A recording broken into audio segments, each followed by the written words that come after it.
আসসালামু আলাইকুম everyone. I hope you all are doing great. Well, আজকে আমরা খুব ইম্পর্ট্যান্ট একটা topic likely to be and likely to have নিয়ে আলোচনা করব, যেটা ইংলিশে দক্ষ হতে হলে অবশ্যই জানতে হবে।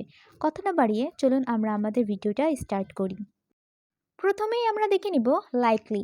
লাইকলি হচ্ছে একটা অ্যাডজেক্টিভ যার বাংলা অর্থ হচ্ছে সম্ভাবনা। কোনো কিছু হওয়া, করা বা থাকার সম্ভাবনা বোঝাতে আমরা লাইকলি ব্যবহার করি। লাইকলি টু, কোনো কিছু করার সম্ভাবনাকে আমরা লাইকলি টু ব্যবহার করি। লাইকলি টু দিয়ে বাক্য গঠনে সেন্টেন্স স্ট্রাকচার হচ্ছে subject plus be verb am is are was were plus likely to plus ভার্বের বেস ফর্ম। যেমন, আমার কলকাতায় যাওয়ার সম্ভাবনা আছে। I am likely to go to Kolkata. আগামীকাল তাদের আসার সম্ভাবনা আছে। They are likely to come tomorrow. তাদের খেলাটা জেতার সম্ভাবনা আছে। They are likely to win the game. তোমার ইংরেজি বলার সম্ভাবনা আছে। You are likely to speak English. Well, এবার আমরা দেখব লাইকলি টু বি এর ব্যবহার।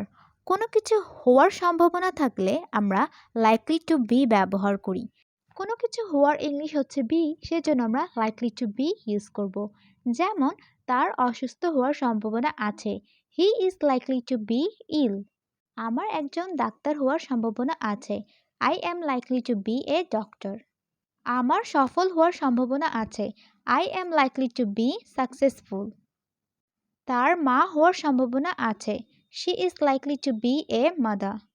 ওয়েল, আশা করছি লাইকলি টু বি এর ব্যবহার শিখেছি। এখন আমরা লাইকলি টু হ্যাভ এর ব্যবহার শিখব।